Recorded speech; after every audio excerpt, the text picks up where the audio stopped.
কাশী কবিরাজের গল্প, বিভূতিভূষণ বন্দ্যোপাধ্যায়। আমার উঠোন দিয়ে রোজ কাশী কবিরাজ একটা ছোট্ট ব্যাগ হাতে যেন কোথায় যায়। জিজ্ঞেস করলেই বলে, এই যাচ্ছি সনকপুর রুগী দেখতে ভায়া। একদিন বললে, নৈহাটি যাচ্ছি রুগী দেখতে, সেখান থেকে শ্যামনগর যাব। সেখানেও আপনার রুগী আছে বুঝি? সব জায়গায়, কলকাতায় মাসে 2 বার যেতে হয়। আমার হাসি পায়। কাশী কবিরাজ আমাদের গ্রামে বছর খানেক আগে পাকিস্তান থেকে এসে বাসা করেছে। জঙ্গলের মধ্যে একখানা দোচালা ঘর, আম গাছের ডালপালায় ঢাকা। দিনে সূর্যের আলো প্রবেশ করে না। ছেঁড়া কাপড় পরে কাশী কবিরাজের বউকে ধান সেদ্ধ করতে দেখেছি। এত যদি পসার, তবে এমন অবস্থা কেন? একদিন আষাঢ় মাসের মাঝামাঝি আকাশে ঘন মেঘ এসে জমল। বৃষ্টি আসে আসে। কাশী কবিরাজ দেখে আমার উঠোন দিয়ে হনহন করে চলেছে ব্যাগ হাতে। ডেকে বললাম, ও কবিরাজ মশাই, শুনুন শুনুন, কোথায় চললেন? বৃষ্টি আসছে। কাশী কবিরাজ আমার চণ্ডীমণ্ডপে এসে উঠে বসল। বললে, একটু রানাঘাট যেতাম এই ট্রেনে, রুগী ছিল। কে রোগী? একজন মাদ্রাজি, পা ফুলে বিরাট হয়েছে। সব ডাক্তারে জবাব দিয়েছে। 3 বার একসরা করতে গিয়েলো। আমি বলেছি, ওসব একসরা ট্যাকসরা আমার সঙ্গে লাগবা না, আমার মুখই একসরা। আমার হাসি পেল। নিজের যদি অত গুণ, তবে দোচালায় বাস করো কেন জঙ্গলের মধ্যে? লম্বা লম্বা কথা বললেই কি লোকে তোমাকে বড় কবিরাজ ভাববে? একটু চা খান দাদা। তা খাওয়াও ভাই, বৃষ্টি এলো, একটু বসেই যাই।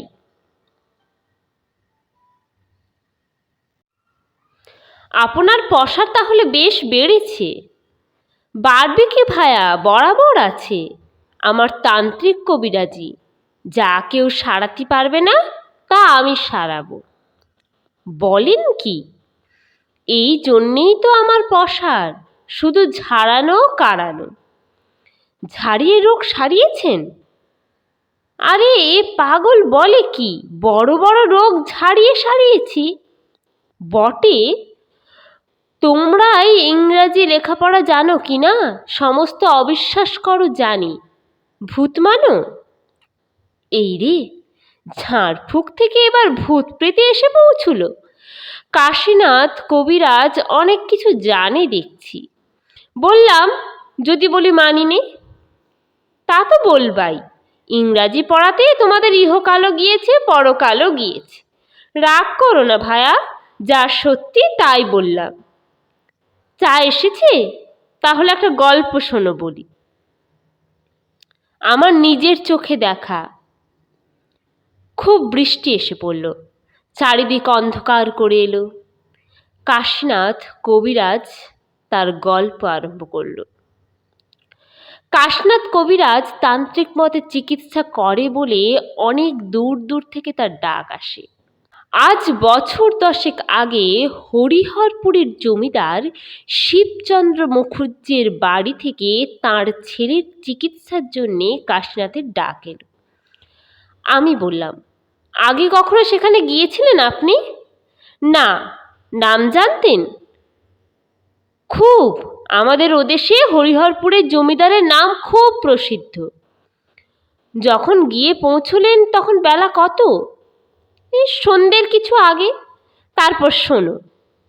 কাশীনাথ ওদের বাড়ি দেখে অবাক হয়ে গেল। সেকেলে নাম করা জমিদার, মস্ত বড় দেউড়ি, 2-3 মহল বাড়ি। দেউড়ির পাশে বৈঠকখানা ঘর, তার পাশে একটা বড় বারান্দা, ওদিকে ঠাকুর দালান, বাইরে রাসমঞ্চ, দোলমঞ্চ। তবে এসবই ভগ্ন প্রায়, পূর্বের সমৃদ্ধি ঘোষণা করে দাঁড়িয়ে আছে মাত্র। বড় বড় বট অশ্বত্থের গাছ গজিয়েছে বাড়ির গায়ে। মন্দিরের চূড়োর ফাটলে বন্য শালিকের গর্ত, কাঠবিড়ালির বাসা, সামনে বড় একটা আধমজা দিঘি পানায় ভর্তি। সন্ধ্যার কিছু আগে সেই মস্ত বড় পুরনো ভাঙা বাড়ি দেখে কাশনাথের মনে কেমন এক অপূর্ব ভাব হলো। আমি বললাম, কি ভাব? সে তোমারে বলতে পারিনে ভায়া, ভয়ও না আনন্দও না। কেমন যেন মনে হলো এ বড্ড অপয়া বাড়ি, এ ভিটিতে পা না দেওয়াই ভালো আমার পক্ষে। তোমার হবে না, কিন্তু আমার হয় বাপু এমনি। অন্য কোথাও হয়েছে? আরও দু একবার হয়েছে এমনি, কিন্তু সে কথা এখন আনবার দরকার নেই। তারপর বলি শোনো না। তারপর কাশী কবিরাজ সেখানে গিয়ে রোগী দেখল। 10 বৎসর বয়সের একটি ছেলের টাইফয়েড জ্বর, খুব সংকটাপন্ন অবস্থা। কাশী কবিরাজ গিয়ে তান্ত্রিক প্রণালীতে ঝাড়ফুঁক করে শেকড় বাকড়ের ওষুধ বেটে খাওয়ালো। রোগী কথচিৎ সুস্থ হয়ে উঠল।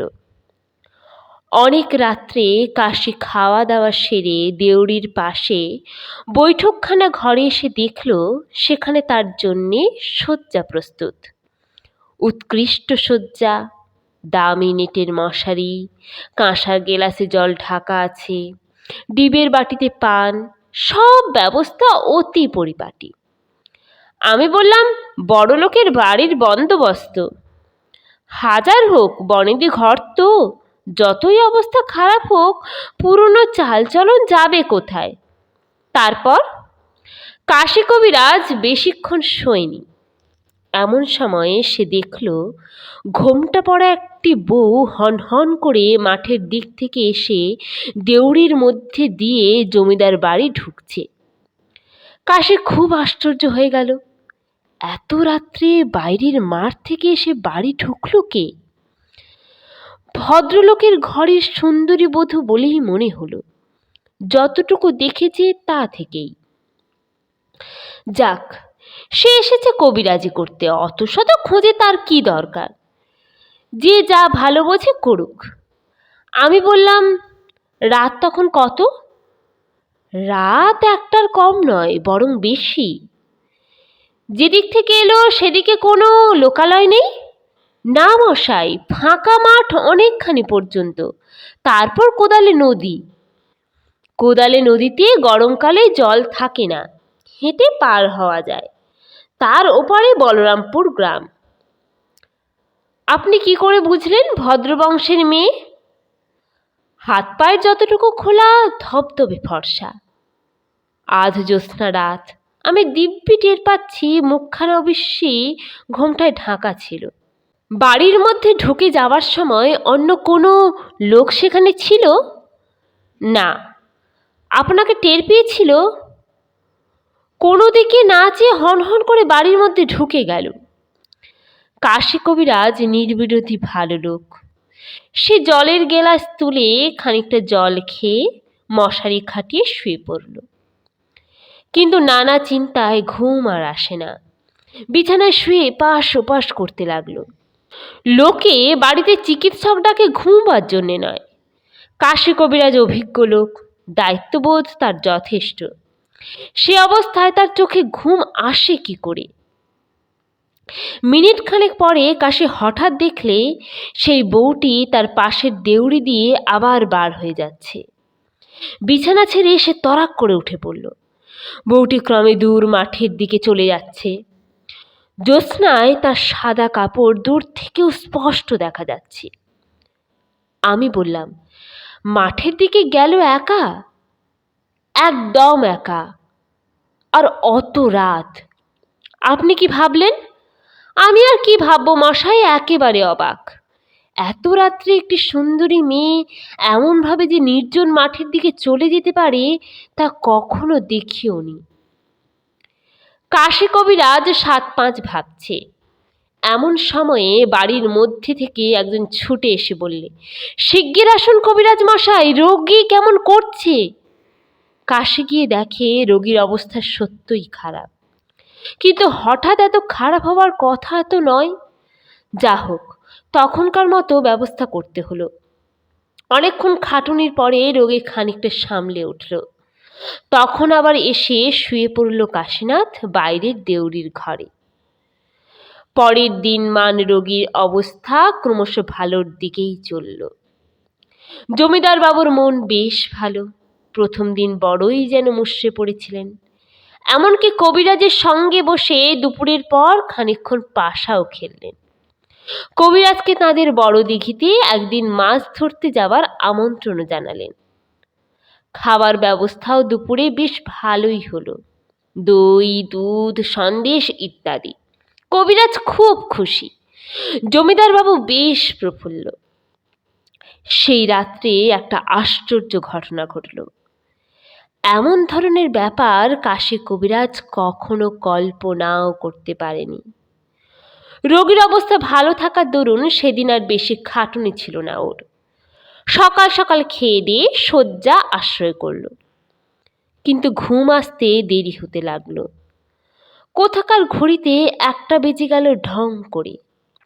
ঠিক সেই সময় দেখল কাশী কবিরাজ সেই ঘোমটা পড়া বউটি দেউড়ি দিয়ে ঢুকে অন্দরের দিকে চলেছে। বলতে কি কাশী কবিরাজের বড় বিস্ময়বোধ হলো। কি সাহস মেয়েটার! এত রাতে মাঠের মধ্যে দিয়ে চলে আসতে ভয়ও কি করে না?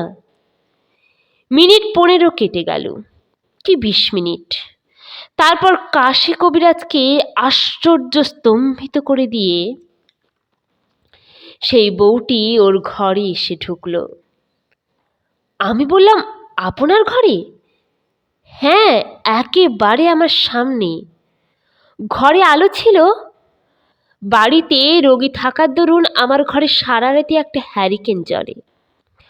ঘরে ঢুকে মেয়েটি মুখের ঘুমটা অনেকখানি তুলে কবিরাজের দিকে চাইল। বেশ সুন্দরী মহিলা, দেখলে সম্ভ্রমের উদ্রেক হয়, এমনই চেহারা। কাশী কবিরাজকে বলল, তুমি এখানে থেকো না, চলে যাও এখান থেকে। বিস্মিত ও স্তম্ভিত কাশী কবিরাজ মেয়েটির মুখের দিকে চেয়ে বলল, আপনি কে মা? আমি যেই হই, তুমি এখান থেকে যাবে কিনা? মা, আমি চিকিৎসক, রোগী দেখতে এসেছি। আমার কাজ না ছেড়ে আমি কি করে যাব? তুমি এ রোগী বাঁচাতে পারবে না। কাল সকালে তুমি চলে যাও এখান থেকে। কি করে আপনি জানলেন রোগী বাঁচবে না? আমি ওর মা, ওর সৎ মা ওকে খুব কষ্ট দিচ্ছে, সে কষ্ট আমি দেখতে পারছি নে। আমি ওকে নিয়ে যেতে এসেছি, নিয়ে যাবই। তুমি তাকে কিছুতেই রাখতে পারবে না।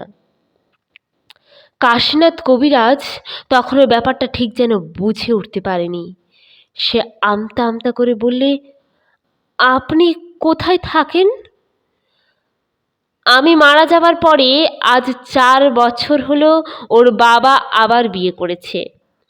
আমার সেই সতীন ওকে বড় যন্ত্রণা দিচ্ছে। আমি সেখানে শান্তিতে থাকতে পারি না। খোকা আপন মনে কাঁদে, আমি শুনতে পাই। ওকে আমি নিয়ে যাবই। তুমি কেন অপদস্থ করবে? ঘরের ছেলে, ঘরে ফিরে যাও। কাশীনাথের সমস্ত শরীর হিম হয়ে গিয়েছে যেন। কি ব্যাপারটা সামনে ঘটছে তার যেন কোনো ধারণাই নেই। তবুও সে হাত জোড় করে বললে, মা, একটা কথা। আমি জমিদার বাবু, আপনার স্বামীকে সব বলি। তিনি তার ছেলেটিকে বড় ভালোবাসেন। ছেলেটিকে আপনি নিয়ে গেলে তার কি অবস্থা হবে সেটা তো আপনার বিবেচনা করা উচিত। বউটি বললেন, তার এ পক্ষের ছেলে মেয়ে হবে, তাদের নিয়ে থাকবেন তিনি। ও কথা বলবেন না মা, আপনি তার কথা চিন্তা না করলে কে চিন্তা করবে? সব দিকে বুঝুন। তার কথা ভাবতে হবে আপনাকেই। আমি আজই সব বলছি তাকে খুলে। যদি তিনি তার এ পক্ষে স্ত্রীকে বলে ছেলেটির ওপর অত্যাচার নিবারণ করতে পারেন, তবে আপনি আমাকে কথা দিন ছেলেটিকে আপনি নিয়ে যাবেন না। আমি সে চেষ্টা করি মা। করো বলেই মূর্তি অদৃশ্য হলো না, কিন্তু ঘর থেকে বার হয়ে, দেউড়ি দিয়ে বার হয়ে মাঠের দিকে চলে গিয়ে নিশীথ রাত্রের শুভ্র জ্যোৎস্নার কুয়াশায় মিলিয়ে গেল। আমি জিজ্ঞেস করলাম, বলেন কি? হ্যাঁ মশাই। আচ্ছা, এ মূর্তির কোনো অংশ অস্পষ্ট নয়? দিব্যি মানুষের মতো, কোনো অস্বাভাবিকত্ব নেই কোথাও। কথাবার্তা বললাম, আমার কোনো ভয় হলো না। একজন ভদ্রমহিলার সঙ্গে কথা বলছি তেমনি মনে হলো। মূর্তিটি অদৃশ্য হওয়ার খানিক পরেই বাড়ির মধ্যে থেকে কাশিকে ডাকতে এলো। রোগীর অবস্থা খুব খারাপ, অথচ সমস্ত দিন এমন ভালো ছিল। তখনকার মতো সুব্যবস্থা করে ভোরের দিকে কাশী কবিরাজ জমিদার বাবুকে বললে, আপনার সঙ্গে আমার একটু কথা আছে, বাইরে চলুন। আমি বললাম, বাইরে এসে সব কথা বললেন নাকি? হ্যাঁ, গোড়া থেকে বললাম। এই আপনি যেখানে দাঁড়িয়ে আছেন, আপনার প্রথম পক্ষের স্ত্রী কিছুক্ষণ আগে সেখানে দাঁড়িয়েছিলেন। বিশ্বাস করলেন? কেঁদে ফেললেন। বললেন, আমি জানি, আমি অসুখের সময় একদিন ওকে শিওরে দাঁড়িয়ে থাকতে দেখেছি। তারপরের ইতিহাস খুব সংক্ষিপ্ত। জমিদার বললেন, আমি জানি ওর সৎমা ওর ওপর খুব সদয় নয়, তবে এতটা আমি জানতাম না। আমি কথা দিচ্ছি, খোকা সেরে উঠলে ওর মামার বাড়িতে রেখে লেখাপড়া শেখাবো। এ সংস্রবে আর আনবো না। আমার এ স্ত্রীকেও আমি শাসন করছি, আপনি তাকে জানাবেন। রাত ভোর হয়ে গেল। রোগীর অবস্থা ক্রমশ ভালো হয়ে উঠতে লাগলো। 11 দিনের পরে কাশী কবিরাজ পথ্য দিলে তার রোগীকে। বললাম, ওর মাকে আর দেখেননি? আসেননি আপনার কাছে? না।